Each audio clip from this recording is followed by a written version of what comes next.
My name is King T'Challa, son of King T'Chaka. I am the sovereign ruler of the nation of Wakanda. And for the first time in our history, we will be sharing our knowledge and resources with the outside world. Wakanda will no longer watch from the shadows. We cannot. We must not.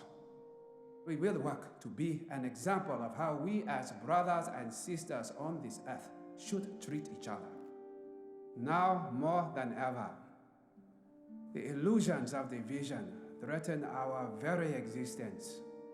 We all know the truth. More connects us than separates us. But in times of crisis, the wise build bridges, while the foolish build barriers.